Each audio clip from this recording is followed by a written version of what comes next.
Have you ever come out to the garden and just find all of your plants chewed to pieces? Well, today we're going to cover some simple and natural remedies that really work.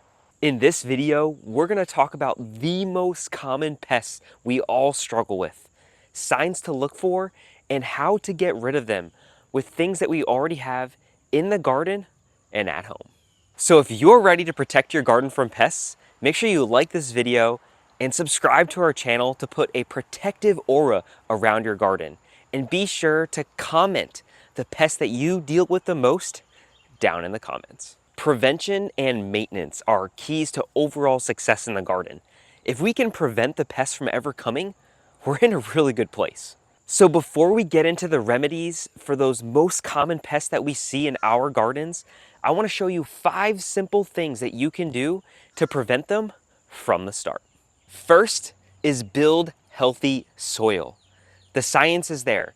The healthier your soil is, the more pest resistant your plants will be. A plant's Brix, which is measured in degrees Brix, is a scale that shows how many or how much total dissolved solids are in a plant, and it's commonly measures how much sugar is inside of our plant. And these levels directly correlate to how healthy a plant can be. And a higher Brix generally correlates with nutrient density, disease and pest resistance, and also flavor. So literally, the healthier your soil is and a plant's ability to uptake all of those nutrients and create sugars, the more resistant to pests your plants will be. So watering, feeding, and applying compost at the right times can help you succeed all around. Second is companion planting. Stop monocropping and start building pest and disease resistance all around. Everyone has heard of this classic: marigolds, basil, and tomatoes. And this trifecta, when they work together, can actually help to prevent harmful nematodes in the soil and even prevent the hornworm from attacking your tomatoes. But this is just one of so many effective combinations. Here I just planted some zucchini and yellow squash and interplanted nasturtium to act as a trap crop. These little guys are going to do the work of attracting aphids and squash bugs and keep them off of my zucchini. Third is encourage beneficial predators. Think of adding flowers and herbs interplanted in your garden beds and leaving wild and native edges around your garden. All of these things will help to bring in beneficials to ward off pests and even prey on them, like ladybugs, lacewings, birds, frogs, and so much more. This quote still stands: if you build it, they will come. Fourth is use protective barriers. I cannot tell you how much success I have had with something so simple. My whole garden is fenced in, which keeps out dogs, rabbits, and even my chickens. And if you have problems with deer, you can even use some EMT conduit, which comes in 10-foot lengths, and run a string of wire around the top of your whole garden. This will really deter them from jumping in. And besides the main fence, I also cover my blueberries, strawberries, broccoli, and other brassicas, fruit trees, and even squashes. Using row covers, bug netting, or even stem collars are extremely effective strategies. And my fifth and final prevention strategy is keep your garden clean.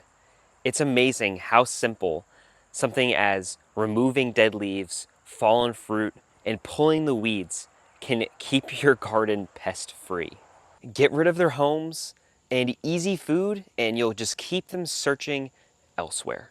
Now that we've covered these simple and essential pest prevention strategies, here is what you can do to fight the 5 most common and damaging pests that we see out in the garden. First are aphids, and they're attracted to such a wide range of plants.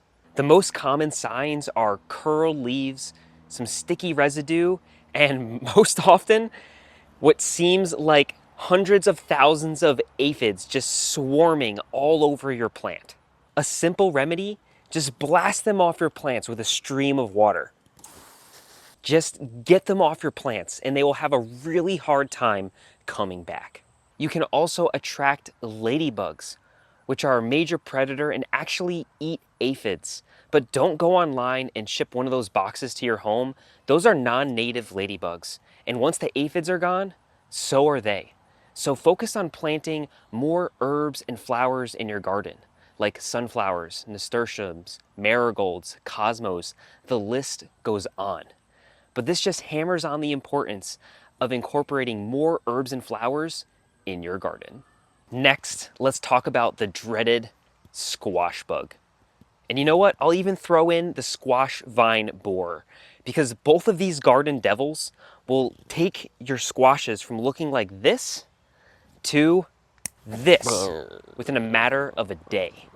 The signs are pretty obvious. You'll see wilted leaves and also brown spots. And if you got the squash vine borer, look at the base of your stem and you'll probably see a hole with some chaff or some larva poop all around the base of the plant. With squash bugs, you'll commonly see patches of eggs on the back of your plants. Both are attracted to the yellow flowers and they know exactly how to find your plants. So the best way that we can remove the squash bug is actually by taking some duct tape and sticking them to the eggs and physically removing them from the plant. If we can remove the eggs, they'll never be able to grow up into the devastating squash bug. We can also utilize the love of these yellow flowers and use some yellow sticky traps to physically capture the squash bugs themselves. Now, this isn't my favorite method, but it definitely works. And as for the squash vine borer, if our physical row covers or our foil wraps around the bases of the stem aren't working, then what we can do is substitute with Monterey BT, Bacillus thuringiensis. This is an organic bacteria that is derived from the soil that will target the larva of the squash vine borer. So if you see some chaff and some holes in the base of your stems, you can actually inject this into the plant and it will kill the larva inside of the plant. If you're diligently coming out to the garden and you do identify a hole in your stem, you can also surgically remove the larva. Just take a knife and slice down the stem and use a pair of tweezers to pull the larva out. Then just cover that stem with some soil and it will help it to heal and also grow some new roots. So you've got all of those white butterflies flying around. Yes, next we're talking about the cabbage worm. And if you're not making the effort to cover all of your Brassica family plants with some sort of bug netting, those cabbage worms are probably having a buffet in your garden. A key sign is just little holes or maybe even chunks of leaves eaten off of your Brassica, your cabbage family plants. You can always take the time and hand pick them off of your plants, and I feed them to my chickens, or you could put them on a bird feeder. But if they're just completely taken over, Bacillus thuringiensis is a great solution. Just please be careful when you're spraying it, so that way we're only affecting the cabbage worms and we're not affecting the other beneficial pollinators that are coming into our garden. But to prevent all of this, just take a minute, make the investment, cover your plants, and I guarantee you, you'll grow the best brassicas you have ever grown in your life. Before we move on to the next pest, I just want to say, right now it is July 19th and we are right in the middle of summer, but that doesn't mean that the growing season is over. There is still plenty of time to plant all of your favorite veggies, herbs, and flowers. And I actually compiled a list of my favorite fast growing varieties that I've got planted all throughout my garden and created a summer planting guide that you can download for free right now, and I'll put the details down in the description. Next are slugs and snails, and they can just come out at night and completely devour some leafy greens. And if you don't see that coming, they'll usually leave behind a slinky and slimy trail. Luckily, there's a couple great options to prevent them. And one of them you've probably seen go viral all over the internet are beer traps, where you just set them out and you see the slugs and snails just swarm to them, coming out from what seems like everywhere. But these are actually extremely effective.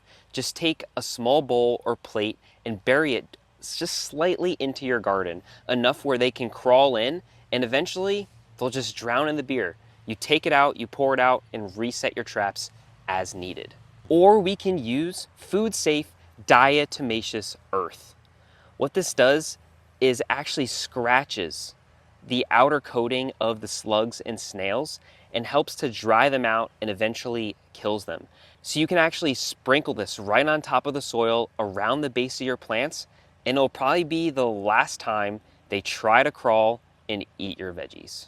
And fifth are Japanese beetles. And this invasive species is relentless. They'll attack everything from roses, apples, brambles, and even green beans.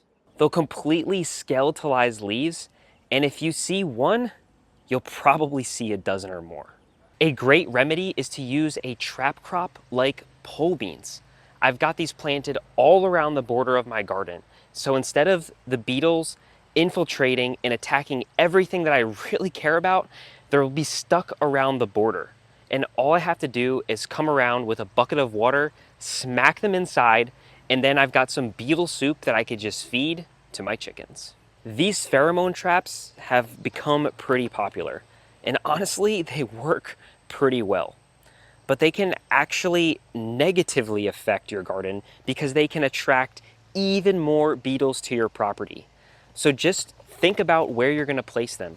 Keep them away from your garden or your target plants so that way you can lure all the beetles away from the things that you really care about. But one of the best ways to tackle this problem is, again, prevention. Using something like milky spore powder in late winter or early spring, we can sprinkle it along our lawns and our garden pathways, and it is derived from a bacteria which will target the larva of the beetle specifically and kill them off at their larva stage before they can even grow into those harmful and damaging Japanese beetles. I'm gonna give you one last tip that has been so successful in my garden, and I'm using it with my squash plants right now. And I'm in the mid-Atlantic. I can tell you from experience, I have suffered from the squash bug and squash vine borer just like everyone else. But right now, my plants are thriving because the one strategy that I have loved to use over the past few years is succession planting. If you can understand the life cycles of the pests that come into your property, you can wait or plan appropriately to plant your plants at the right times. So that way the life cycles of those pests have passed, and that is when you plant those specific plants out in the garden. This year, I waited until July to plant my squash plants out in my garden, and they are absolutely thriving. So just taking some time to understand these little details, and obviously experience growing in your area will certainly help, but outsmart the pests. You can do it. You can outsmart them and beat them and be able to grow a luscious and thriving garden. Well, I really hope you enjoyed this one and can walk away with some simple and extremely effective strategies to prevent and fight the pests that you see in your garden. And if you did, please like this video, subscribe to our channel for more videos like this, because one of the videos that we'll be covering next is the diseases that affect our gardens. Hey, we've eradicated all the pests, but now what are all of the diseases that I have to prevent and fight to keep my garden growing? But before you go, did I cover the pest that you see most in your garden and has the biggest negative effect? And if I didn't, let me know down in the comments, because I would love to make even more follow-up videos on this topic, because it's things like this, the information that we need in order to help make our gardens thrive. And with that, I can't wait to see you in the next one.